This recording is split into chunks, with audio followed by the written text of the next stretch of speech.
Hello दोस्तों, कैसे हैं आप सब। स्वागत है आप सभी का कॉमिक वर्ल्ड 2.0 पर। तो चलिए दोस्तों, शुरू करते हैं सुरैन मोहन पाठक का संपूर्ण कथा साहित्य से एक और कहानी जिसका नाम है ताश के पत्ते। जब मैं नौकरी के सिलसिले में पहली बार दिल्ली आया तो ताश से केवल मेरी इतनी जानकारी थी कि मैं पत्तों को पहचान लेता था। लेकिन कुछ ही दिनों में मैं अपने मकान मालिक वर्मा जी, उनकी पत्नी और उनके लगभग मेरी ही आयु के लड़के मोहन की कृपा से ताश का माहिर नहीं तो अच्छा खिलाड़ी अवश्य हो गया था। परिवार की कुछ आर्थिक परेशानियों के कारण मुझे कॉलेज की पढ़ाई बीच में ही छोड़कर नौकरी कर लेनी पड़ी। मेरे माता पिता करनाल में रहते थे, लेकिन मुझे दिल्ली में रहना पड़ रहा था। कमरे का किराया और अपने भोजन आदि का खर्चा निकालकर घर भेजने के लिए हालांकि बहुत कम पैसे बचते थे, लेकिन फिर भी किसी प्रकार गाड़ी खिंच रही थी। वर्मा जी एक प्राइवेट फर्म में अकाउंटेंट थे। खासी मोटी तनख्वाह मिलती थी उन्हें। उनके मकान में मेरे अतिरिक्त और भी किराएदार थे, जिनसे उन्हें लगभग 350 रुपये किराया मिलता था। तात्पर्य यह है कि वह 3 सदस्यों का अच्छा खासा संपन्न परिवार था। मोहन यूनिवर्सिटी जाता था, लेकिन पढ़ने से अधिक कैंपस में चक्कर लगाने में दिलचस्पी लेता था। परिवार के तीनों सदस्य ताश खेलने के पीछे दीवाने थे। पहले ही दिन से उन्होंने चौथे खिलाड़ी के रूप में मुझे अपनी पार्टी में सम्मिलित करना आरंभ कर दिया था। मैंने अपनी ज़िंदगी में पहले कभी ताश नहीं खेली थी, और फ्लैश का तो मैंने नाम भी दिल्ली आकर ही सुना था, जबकि वर्मा परिवार का प्रिय खेल ही फ्लैश था। और फिर मेरी स्मरण शक्ति भी अच्छी नहीं थी, इसलिए मैं कदम कदम पर गलतियां करता था। लेकिन उन्होंने मेरी एक नहीं सुनी और बड़े धैर्य से मुझे ठोक पीट कर अपने स्टैंडर्ड का खिलाड़ी बनाने के लिए कोशिश शुरू कर दी। उनकी कोचिंग से कुछ ही दिनों में मैं काफ़ी फ्लैश खेलना सीख गया। मैं उन जैसे ऊंचे खिलाड़ियों का तो मुकाबला नहीं कर सकता था, लेकिन इतना ज़रूर था कि खेल में मैं अपने पार्टनर को शिकायत नहीं होने देता था। मेरा पार्टनर साधारणतया मोहन हुआ करता था। वह अपने माता पिता से अधिक अच्छा खिलाड़ी था, इसलिए मेरी छोटी मोटी गलतियां बड़ी आसानी से सुधार लेता था। बाद में मैं उनकी कृपा से ब्रिज, सोलो, रमी, पोंदुबू वगैरह सब कुछ सीख गया, यहाँ तक कि ताश का चीनी गेम बैजिक भी। वर्मा जी का परिवार केवल फेयर गेम खेलने में ही माहिर नहीं था, बल्कि ब्लफ करने और हाथ की सफाई दिखाने में भी उनका सानी नहीं था। आंखों के सामने से पत्ता गायब कर देना और ताश की गड्डी को नीचे से बांट देना तो उनकी प्रमुख विशेषताएं थीं। लेकिन उन्होंने अपने इस ज्ञान का कभी अनुचित लाभ नहीं उठाया था। उन्होंने कभी भी इस गंदे तरीके से किसी से रुपया ठगने की चेष्टा नहीं की थी। वे तो केवल मनोरंजन के लिए ताश खेलने के हक में थे। मैं दिल्ली में वर्मा परिवार के साथ लगभग 1 वर्ष रहा। उसके बाद मैंने नौकरी छोड़ दी और माँ के कहने पर करनाल में ही एक छोटा सा जनरल स्टोर खोल लिया।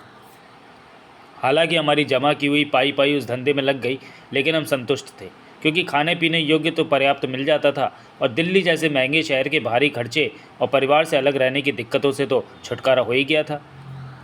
उसके बाद मेरी शादी हो गई, बाल बच्चे हो गए। परिवार बढ़ जाने से जिम्मेदारियां बढ़ गईं। आमदनी तो उतनी ही रही, लेकिन खर्चा डबल हो गया। जीवन ऐसा मशीन बनकर रह गया था कि मैं वर्मा परिवार को लगभग भूल ही गया।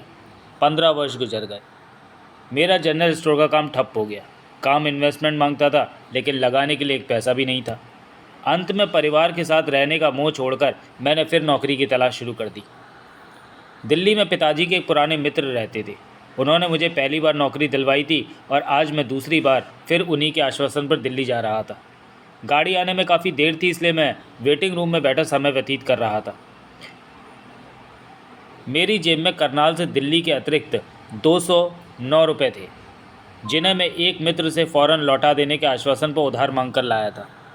मेरे अतिरिक्त वेटिंग रूम में 4 आदमी और थे। हम पांचों एक गोल मेज के इर्द गिर्द इस प्रकार गंभीर मुद्रा बनाए बैठे थे जैसे मुर्दा दफन करके लौटे हों। उसी समय एक और आदमी वेटिंग रूम में प्रविष्ट हुआ। सबने बड़े ही निर्लिप्त भाव से आगंतुक को देखा और फिर अपनी कल्पना के संसार में लौट गए। आगंतुक आकर एक खाली कुर्सी पर बैठ गया। कुछ क्षण तो वह एक एक के चेहरे को गौर से परखता रहा और बड़ी बेचैनी से कुर्सी पर करवटें बदलता रहा। फिर उसने बड़े ही नाटकीय ढंग से अपनी जेब में से एकदम नए ताश की गड्डी निकाली और पेशेवर खेलने वालों की तरह पत्तों को अपनी उंगलियों में फड़फड़ाता हुआ बोला, एनीबॉडी इंटरेस्टेड। हालांकि सभी अनुभव कर रहे थे कि एक नितांत अपरिचित के साथ ताश खेलना सिरे की मूर्खता है, लेकिन फिर भी मेरे सही सभी ने हामी भर दी। पहली कुछ बाजियां रमी की हुई, जिनका प्रभाव ये पड़ा कि सबकी झिझक अधिक खुल गई। फिर तो खेल के साथ हल्का हंसी मजाक भी होने लगा और वातावरण में कुछ जान सी पड़ती हुई महसूस होने लगी। फिर एक बार डील करने के लिए ताश आगंतुक के हाथ में आई तो उसने बिना पूर्व सूचना के फ्लैश के लिए 3-3 पत्ते बांट दिए। सबने आश्चर्यचकित होकर आगंतुक की ओर देखा। मैंने वर्मा परिवार के साथ खूब फ्लैश खेली थी। मेरे मस्तिष्क में फ़ौरन ही ये इच्छा बलवती होने लगी कि देखूँ तो सही कि मेरे पत्ते कैसे हैं, और फिर इसी भावना से प्रेरित होकर मैंने बड़े यंत्र चालित ढंग से पत्ते उठा लिए। मेरे पास कलर था, मैं प्रसन्न हो गया। मेरी देखा देखी बाकी लोगों ने भी पत्ते उठा लिए और गेम शुरू हो गया। दांव कोई बहुत बड़ा नहीं रखा गया था, इसलिए कुछ बाजियों के बाद ही सब स्वाभाविक रूप से खेल में दिलचस्पी लेने लगे। 8-10 बाजियों के बाद ही मुझे खेल में कुछ अस्वाभाविकता का अनुभव होने लगा। आगंतुक को छोड़कर सब बारी बारी जीत रहे थे। मैं सतर्क हो गया। मैं भी वर्मा परिवार के उस्तादों का शागिर्द रह चुका था, इसलिए अगली 3-4 बाजियों में ही भाग गया कि क्या हो रहा है। आगंतुक पत्ते लगा रहा था, लेकिन वह बड़े पत्ते कभी स्वयं नहीं लेता था। वह जानबूझकर पत्ते इस प्रकार बांटता था कि हम ही में से कोई जीते। मेरे अतिरिक्त कोई भी उसकी चालाकी को भांप नहीं सका था। बाकी खिलाड़ी जीत से बड़े उत्साहित हो रहे थे, लेकिन मैं इस प्रकार की जीत का अर्थ खूब समझता था। अनुभवहीन खिलाड़ियों को खेल में उलझाए रखने का सबसे अच्छा तरीका यही होता है कि उन्हें पहले 3-4 गेम जीत लेने का मौका दिया जाए, और आगंतुक इस मनोवैज्ञानिक तथ्य से भली भांति परिचित मालूम होता था। फ्लैश खेलते हुए लगभग 15 मिनट गुजर गए। हम सब आगंतुक से 10-10, 12-12 रुपये जीत चुके थे, और मेरे विचार से अब उल्टा मामला होने वाला था। मैंने मन ही मन फैसला किया हुआ था कि जो ही आगंतुक भारी पत्ते खुद लेना शुरू कर देगा, मैं खेल से हाथ खींच लूँगा। लेकिन मेरी आशा के विरुद्ध आगंतुक ने स्वयं ही खेल से हाथ खींच लिया।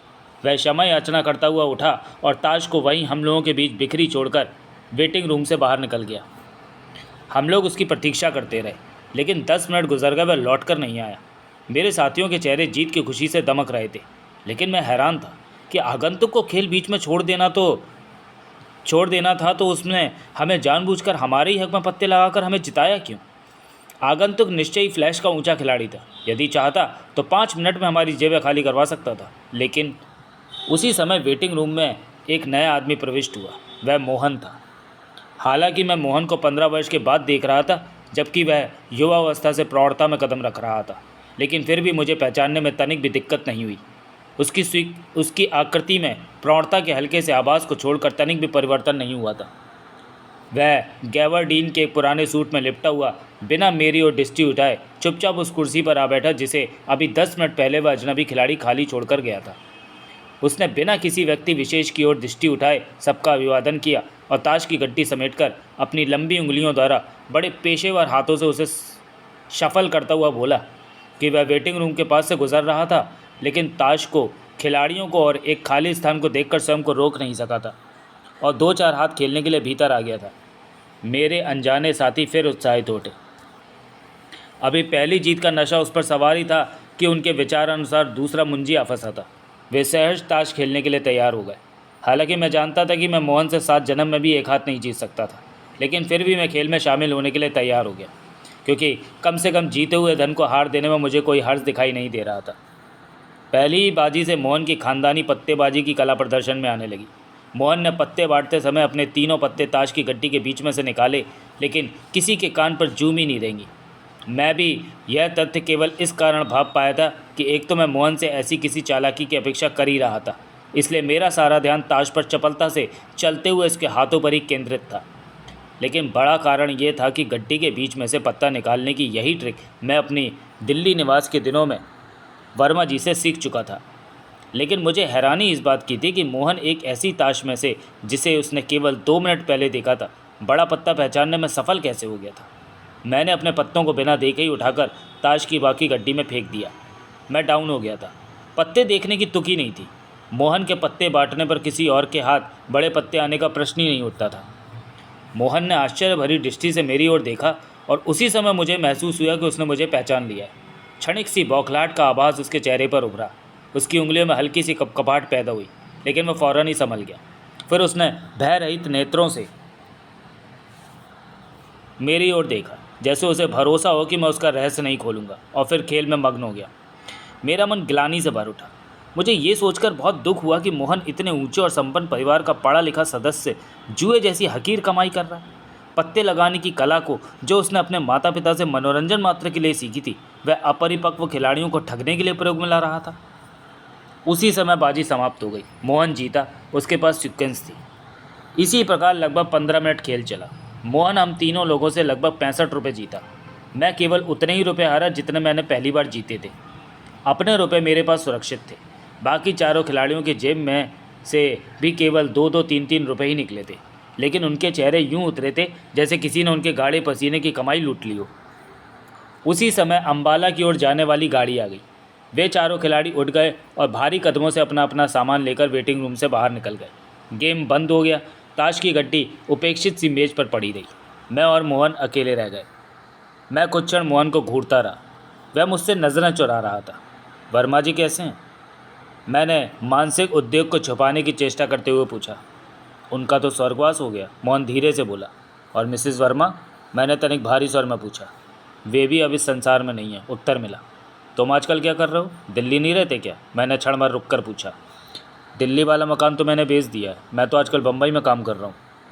काम के विषय में मैंने नहीं पूछा। पत्तेबाज के लिए जुआ ही सबसे बड़ा काम है, तो बेटा जायदाद को बेच बाच कर माँ बाप का नाम रोशन करने बम्बई पहुँच गया है, मैंने सोचा। इसलिए तुमने ये धंधा शुरू कर दिया? मैंने व्यंग्यपूर्ण स्वर में कहा। नहीं ब्रदर, वह मेरा संकेत समझकर बोला। यह फ्लैश तो यूं ही खेल लेता हूँ, पुराना चस्का है ना, खेल होता देखकर रुका नहीं जाता।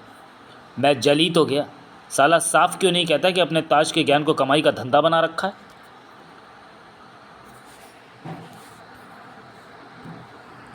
तुम दिल्ली में कहाँ जाओगे? उसने पूछा। जनपथ। तो फिर तुम स्टेशन से मेरे साथ ही चलना, वह कोट पहनता हुआ बोला। मैंने सफदरजंग एरोड्रोम जाना है, तुम रास्ते में उतर जाना। उसी समय गाड़ी आ गई। अच्छा, वह व्यस्तता से हाथ मिलाता हुआ बोला। स्टेशन पर मेरा इंतज़ार करना। वह तेज़ी से बाहर निकल गया। मैं भी उठा और गाड़ी की ओर चल दिया। मेरा तो विचार था कि वह मेरे साथ ही दिल्ली तक का सफ़र करेगा, लेकिन ना जाने क्यों वह मुझसे पीछा छुड़ाकर भाग गया था। शायद गाड़ी में कोई और मुर्गा फंसेगा, मैंने सोचा। मेरे सामने उसका झिझकना स्वाभाविक था, क्योंकि मैं उसकी हर चाल जानता था। दिल्ली रेलवे स्टेशन पर उसी ने मुझे खोज निकाला। वह मेरा हाथ थामे स्टेशन से बाहर यूं मुंह छुपाकर निकला जैसे कोई चोर हो। उसने एक टैक्सी बुलाई और मुझे लेकर जल्दी से उसमें सवार हो गया। मैं हैरानी से उसका मुंह ताकने लगा। जब उसने मुझे साथ चलने के लिए कहा था तो मैंने हरगिज़ भी ये नहीं सोचा था कि वह मुझे टैक्सी पर ले जाएगा। मैं समझा था कि वह स्टेशन से 17 नंबर बस पकड़ेगा, जो जनपद भी जाती थी और सफदरजंग एरोड्रम भी। रास्ते में उसने खूब बातें की। वह मुझसे मेरे भविष्य के इरादों के विषय में प्रश्न करता रहा और जनरल स्टोर वाले काम में मेरी रुचि का अंदाज़ा रहा। जनपद पर मेरे कई स्थान पर टैक्सी रुकवाई और फिर मैं मेरे साथ ही टैक्सी से बाहर निकल आया। मैं आज मुंबई जा रहा हूँ, वह बोला। वहाँ जो काम मैं कर रहा हूँ उसमें तुम्हारे लिए भी काफ़ी स्कोप निकाला जा सकता है। अगर तुम्हें अपील करे तो वहाँ कभी भी मेरे पास आ जाओ, तुम्हारे लिए कुछ करके मुझे खुशी होगी। और उसने अपनी जेब में से कोई पुरानी रसीद निकाली और उस पर अपना पता घसीटकर उसे मेरे हाथ में थमा दिया। मैंने लापरवाही से वह रसीद अपनी जेब में ठूंस ली। उस पर उसने क्या लिखा है मैंने ये देखने की भी चेष्टा नहीं की। भला मैं देखता भी क्यों? मैंने उसकी ऑफ़र स्वीकार करनी ही नहीं थी, क्योंकि मुझे जुए की कमाई नहीं खानी थी। ओके। उसने बड़ी गर्मजोशी से मेरे साथ हाथ मिलाया और टैक्सी में जा बैठा। अगले ही क्षण टैक्सी कोलतार की चिकनी सड़क पर फर्राटे भर रही थी। आपने उसके ऑटोग्राफ नहीं लिए? मुझे अपने पीछे एक स्वर सुनाई दिया। मैंने घूमकर देखा। 20-22 वर्ष का एक युवक मेरे पीछे खड़ा था। ऑटोग्राफ? मैंने हचकचाकर पूछा। किसके? अभी अभी जो आदमी टैक्सी पर बैठ कर गया है, युवक बोला। उसके? उसका संकेत मोहन की ओर था। क्यों? आप उसे जानते नहीं शायद। भाई साहब, वह मशहूर प्रोड्यूसर डायरेक्टर मनमोहन वर्मा था। हमेशा हिट फिल्में बनाता है। उसकी एक फिल्म आती है, हॉल पकड़ कर बैठ जाती है, उतरने का तो नाम ही नहीं लेती। मैं फटी फटी आंखों से उसकी ओर देखता रहा, लेकिन मैं हकलाया। वह तो मेरा वर्षों पुराना मित्र है, अभी मेरे साथ करनाल से आया। वह इतना बड़ा आदमी है? कमाल है साहब, युवक अविश्वासपूर्ण स्वर में बोला। मनमोहन वर्मा आपका मित्र है और आप उसके विषय में कुछ भी नहीं जानते? पिछली बार की फिल्मी दुनिया में ऐसा एक समाचार छपा तो था कि मनमोहन वर्मा अपनी किसी नई फिल्म की शूटिंग के सिलसिले में करनाल आने वाला है। तो इसका अर्थ ये हुआ कि वह समाचार सच्चा था। लेकिन साहब, वह आपका मित्र है। कमाल है। वह एक बार फिर सिर से पांव तक मेरी खस्ता हालत को परखकर मेरे पास से हट गया। मैं जड़ सा फुटपाथ पर खड़ा रहा। मनमोहन वर्मा प्रोड्यूसर डायरेक्टर करोड़पति, और मैं उसे 200 रुपये देकर समझ रहा था कि मैंने हातिम की कब्र पर लात मार दी है और ना जाने वर्मा दंपत्ति की आत्माओं पर कितना बड़ा एहसान कर दिया है। एकाएक मुझे उस रसीद का ख्याल आया जिस पर मोहन ने अपना पता लिखा था। मैंने कोट की जेब में हाथ डाला। रसीद के साथ साथ एक लिफाफा भी मेरे हाथ में आ गया। रसीद पर मनमोहन वर्मा के नाम के नीचे जुहू की किसी कोठी का पता लिखा। मैंने रसीद को जेब में रखा और लिफाफा खोला। लिफाफे में एक पत्र था जिसमें मुझे संबोधित करके लिखा हुआ था, इतने अरसे के बाद पुराने समय के एक आदमी से मिला, लेकिन उस पर भी मुझे दुख है। मैं कोई अच्छा प्रभाव नहीं डाल सका। तुमने मुझे पेशेवर जुआरी समझा, इसमें तुम्हारा दोष नहीं था। ऐसी परिस्थिति में कोई भी आदमी यही समझता, लेकिन मैं तुम्हें विश्वास दिलाता हूँ कि मैं लोगों से रुपया जीतने की नीयत से जुआ नहीं खेलता। ये तो एक चस्का पड़ा हुआ है, एक नशा है जो किसी नए आदमी पर अपनी ट्रिकबाजी की कला का प्रभाव जमाने के बाद उतरता है। मेरी जानकारी के दायरे में एक एक आदमी जानता है कि मैं पत्ते लगाता हूँ, अतः उनको अपना कमाल दिखाने में मज़ा नहीं आता, लेकिन ये आदत छूटती भी नहीं। ताश खेलने की इच्छा होते ही दिमाग में छिपकली सी रेंगने लगती है और ईमानदारी से मैं खेल नहीं सकता। आज ताश खेले हुए बहुत दिन हो गए थे, इसलिए मैंने अपने ही एक आदमी को रुपए देकर करनाल के वेटिंग रूम में भेजा था ताकि वह कुछ लोगों को थोड़े थोड़े रुपए जिताकर खेल के लिए ग्राउंड तैयार कराए, और फिर बाद में मैं उनसे अपने ही रुपए जीतने के लिए आ गया था। ज़्यादा झक सवार हो जाने पर मैं अक्सर ऐसा ही करता हूँ। मेरी ये हालत पागलपन की हद तक बढ़ चुकी है, लेकिन भगवान जानता है इच्छा होते हुए मैं इसे छोड़ नहीं सकता। एक फिल्म की शूटिंग के सिलसिले में करनाल गया था। एक सप्ताह वहाँ रहा। अफसोस है मुझे याद ही नहीं आया कि तुम करनाल में रहते हो, नहीं तो मैं तुम्हें अवश्य खोज निकालता। तुम्हारी आर्थिक कठिनाइयों के संबंध में सुनकर बहुत दुख हुआ। अपने जनरल स्टोर को ही नई सिरे से शुरू कर लो। भगवान ने चाहा तो सब ठीक हो जाएगा। भगवान ने चाहा तो सब ठीक हो जाएगा। मैं आज ही प्लेन से बम्बई जा रहा हूँ, यदि चाहो तो बम्बई आ जाओ। तुम्हारे लिए 1000 काम तलाश किए जा सकते हैं। भाभी को नमस्कार। अब तक तो बच्चे वगैरह भी हो गए होंगे, उन्हें भी प्यार, मोहन। पत्र के साथ 5000 रुपये का मेरे नाम एक बैरर चेक नथी किया हुआ था। समाप्त। तो चलिए दोस्तों, वीडियो को यहीं समाप्त करते हैं और मिलते हैं सुरेंद्र मोहन पाठक की किसी अगली कहानी में अगले वीडियो में। तब तक के लिए धन्यवाद।